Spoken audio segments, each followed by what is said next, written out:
Hello vinyl community, hope you're all doing well. Today I'm gonna do a recent vinyl finds video. I'm gonna show you some of the records that I've been picking up for the last few months.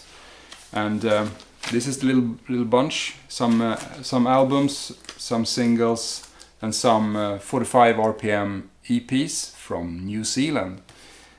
Guess what label I'm talking about. But it's a nice mix of records, mainly indie stuff, post-punk, some lo-fi rock, and some Swedish Psych and some Psych, and yeah, nice mix. First one out is The Clean Vehicle from 1990, and I have been looking for this record for some time. The Clean, they are probably my favorite band from the Flying Nun record label. But this one isn't released on Flying Nun. This is a rough trade release in the UK. The Clean were one of the first bands on Flying Nun, and they kind of invented what's so-called Dunedin sound on Flying Nun. But this, they just released a couple of EPs and singles back in the early 80s, and then they kind of disbanded and formed other bands. But here, this is kind of their comeback album they did in 1990. And what's nice about this is that it came with the press release from Rough Trade. So here we can read The Clean Vehicle. The Clean's recording career began in 1981 with their New Zealand hit Tally Ho and ended in 1983 with 3 further top 10s and an impeccable live reputation under their belt. And so on. It's a really nice bonus feature I got with this one, a little press release. It was released on Rough Trade on these labels. Moved on to square one. Moved on to square one. You said square 3. And I looked into your eyes. And you looked into my mouth. You said something. Well, I'm drawing to the hole. Yeah, I'm drawing to the hole. Yeah, I'm drawing to the hole. Yeah, let's continue with some Flying Nun records now that we started with The Clean. I picked up Doublehappys, an EP from 1985. This is an absolutely fantastic Flying Nun release. Came out on the custom labels in 85, and this one also had a really cool insert. Cut it out. It's like one of those paper doll things. You can cut out the members here and put clothes on them. And the EP is called Cut It Out. Yeah, Doublehappy was a really short-lived band in the Flying Nun catalog. But it's built around 2 guys, Shane Carter and Wayne Elsey. And actually it's very tragic. Wayne Elsey, he died after they had released this EP in a really weird train accident. They were going home from a gig on the North Island, I think, and on the way home he kind of fell between 2 wagons and died. So really tragic. So they didn't put out much. They put out this one and the single prior to this. And they also had a drummer, John Colley, but they started out with just 2 guitars and a drum machine. And they have the absolutely right Flying Nun sound, the sound that I really love. We don't care about anything, attitude and guitar-based kind of lo-fi pop. So great stuff from Doublehappys. She's gonna be as a metronome. She's just another zombie probably. It's the shadow sitting inside you. I don't think it right. I know that I am. So I say, hey,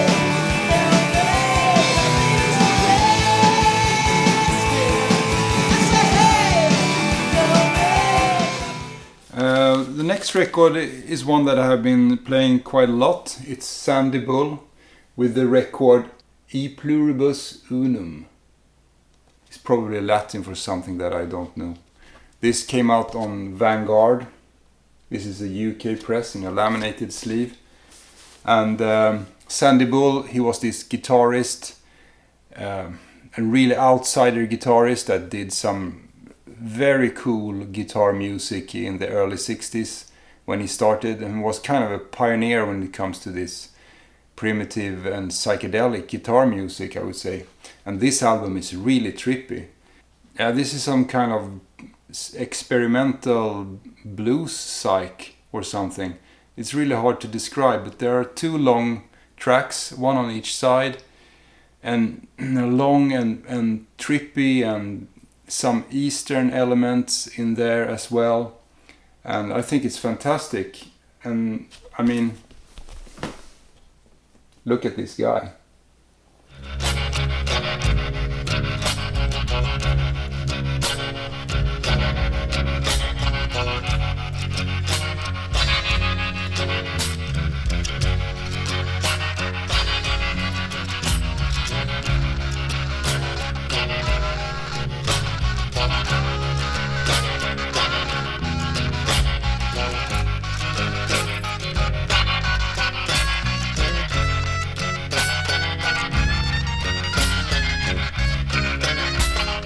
I found this in the same local shop that I found Clean, one of my favorite record stores here in Stockholm, and I buy most of my stuff from them, basically. Yeah, from the same record shop I picked up Pavement, Slanted and Enchanted from 1992, and I mean, everyone knows about this album. It's a stone cold classic when it comes to like slacker rock, indie rock, or lo-fi rock. This is the UK press that came out on Big Cat Records. I would love to find a US original, but they are more expensive and quite hard to find here in Europe and in Sweden. But this UK press is also an original from the 1992, so for me it's okay to have that. Came with the inner, with the lyrics, and the labels looks like this. Yeah, a really fresh debut and a really great album. I didn't have it, I had it on CD back in the days, but now I found a vinyl copy of it. A great album for sure. Lies and betrayals, fruit-covered nails, electricity and lust won't break the door. I've got a heavy coat, it's filled with rocks and sand, and if I lose it, I'll be coming back today. I've got a message. I'll be coming back today. I keep it in my head. I'm coming. I recently bought some really nice singles as well. You know, I love to buy singles. Also, again, from that same shop, I bought the debut from Soft Boys, Give It Up to Soft Boys, Robin Hitchcock's first record, and with the A-side Wading Through a Ventilator. That is a chaotic kind of psych punk, post-punk track, and I love the early Soft Boys. Their debut album, Underwater Moonlight, is one of my favorites from this era. Kind of pre-indie record as well. And this one came out on the small Raw Records label. It looks like this. So I'm really glad to find this at the shop there. My girl is right, in greasy silk, a split tomato in her mind, a crumbled heart, sacked in the sea, tomato heart escaping gas. I hang my girl in rubber skin. Of all the people that I know, the ones I like I love the best, the fishes in the sewer pipes, the highwaymen in yellow stripes. They might not now, but they will be later, waiting through your ventilator. The next single is a big one for me that I have been looking for ages, for a really long time. It's a US Psych single from 1970. I think it was privately released or on a very small label. And it's Tom Day with I Shall Walk, or Tom Day Turned On. And you can see that these labels are really beaten up. On the Hitt label. it's this song I've been after. I Shall Walk. And I mean, this is a brilliant Psych single. As you can see, these labels are not in the best condition, and that is because most of the copies were kind of destroyed in some kind of flood or something. So almost all copies have damaged labels, and to find this one without the damaged labels is really, really hard. And you know, as a record collector, you have to be quick, hit when opportunity knocks on the door. And maybe like 10 years ago, this single were for sale for, let's say, 20 euros. And I was, oh man, that's a great single, I really want that. But yeah, it has these beaten up labels. I can wait for a better copy. But stupid of me, I should have bought that, because this is just going up and up in price, and you don't find it with okay labels. Anyway, I have to pay up for this when I found it in the same record shop. But I mean, it's absolutely killer. It has this like fuzz and echo, and it has a really nice groove, and it's instantly catchy. So let's listen to it. I Shall Walk by Tom Day, turned on.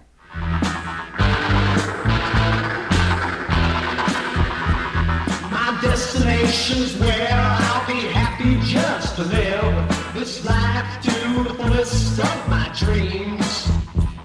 And if I return, it'll only be for a visit or maybe two, for my heart needs to travel with my dreams.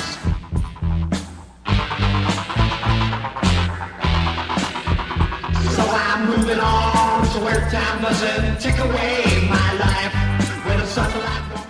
Yeah, the last single I'm gonna show is a sheepie, and it's Eric's Trip with the single Warm Girl from 1993.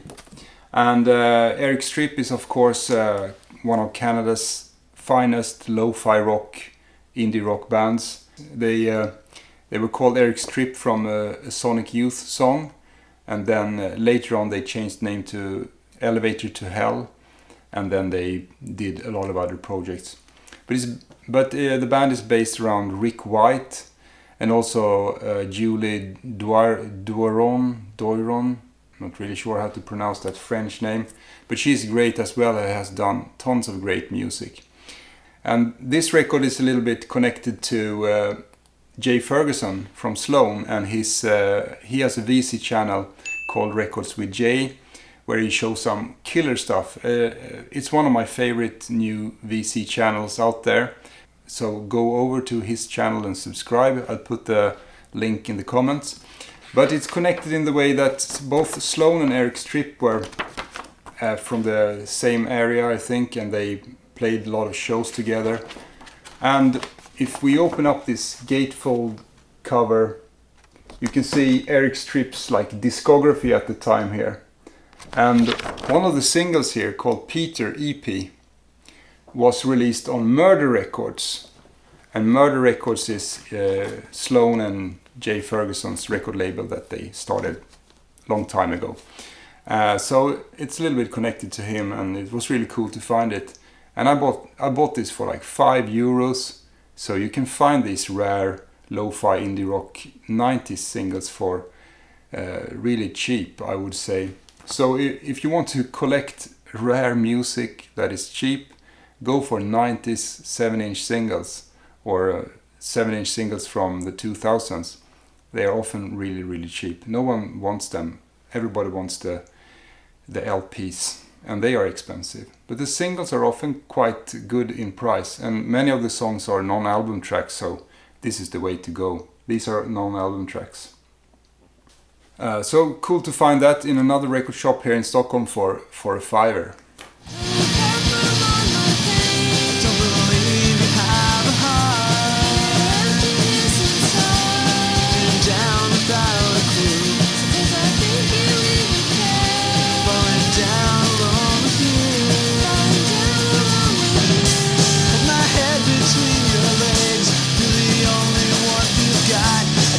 Try to lose a memory.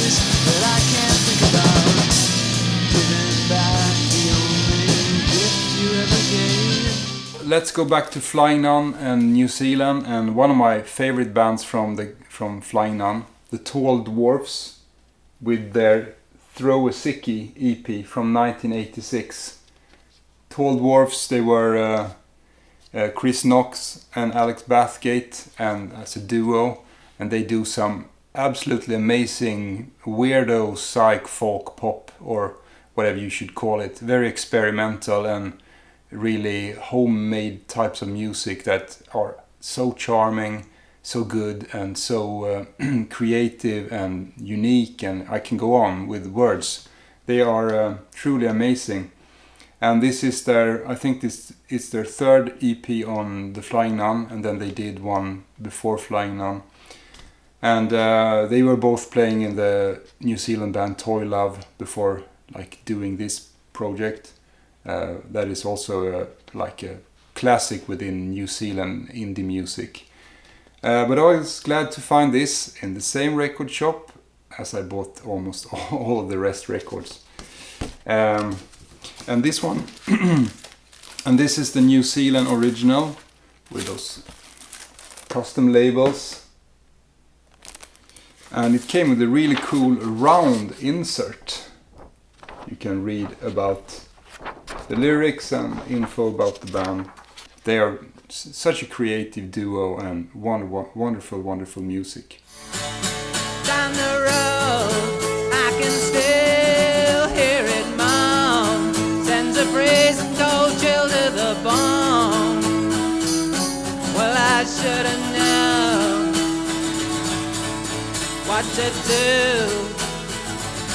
to make it pull through. There's a scream, as it breaks or a dream. A lot of Flying Nun in this video, but I have one more to show, and it's the EP from They Were Expendables called Big Strain. This one came out in 1983, and it was these four guys played in the band, 2 girls and 2 guys. And this is not the typical jangly pop that you're used to hear, like the Dunedin sound from Flying Nun. This is more like dark post-punk, kind of unpolished. It was produced by Doug Hood, one of the guys who recorded all these things with Chris Knox on 4 tracks. So it has the right kind of sound, and it's an early EP from 83, so I thought it was nice to pick up when I found it. It's not an easy one to find. And I found it in the same record store as almost all the other records. So no online purchases in this video, just record store buys from Stockholm. And almost all of them are from just one record store. Anyway, it has some cool songs on this one. 6 tracks. And I have just listened to it a couple of times, and I have to play a few more to really get into it. I know they changed their name to just the Expendables later on, and I've actually had one of their albums or EPs, but I didn't quite get into it, so I sold it. I'm not a completist. I collect Flying Nun, but I don't collect Flying Nun stuff that I don't like. So I try to pick out the really good stuff that I find is interesting and good. But this one, I have it for now, and I'll see if I keep it.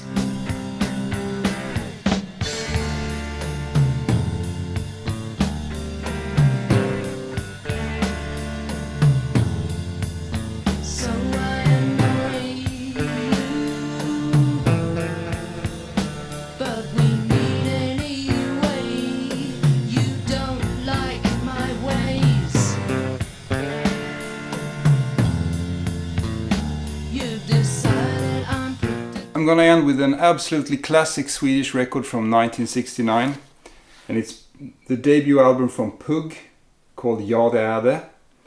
And this is one of the best Swedish albums. Lovely cover art here. And on the inside we have a booklet inside here. Really good LP. It's considered to be the first rock record from Sweden that was sung in Swedish.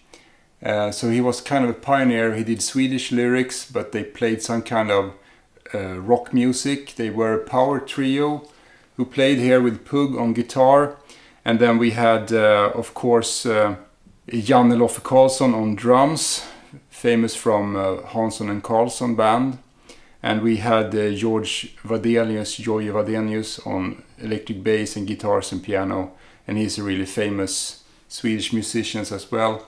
And it was all recorded and produced by Mikael B. Tretow, who later on produced all the ABBA records. So they had a really good lineup for this record.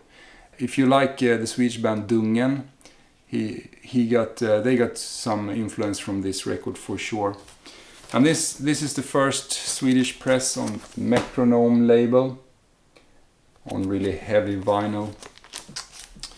So I have had this many times. It's quite a common record here in Sweden, but I finally found one, and that's gonna be a keeper for some time.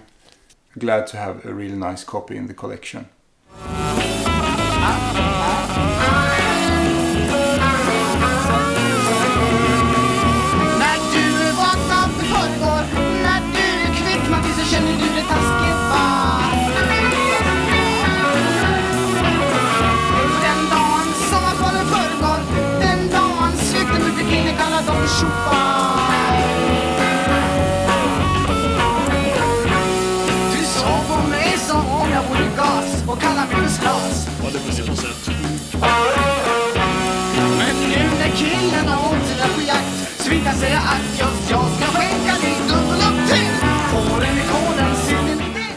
So folks, thanks for tuning in to this Vinyl Finds video.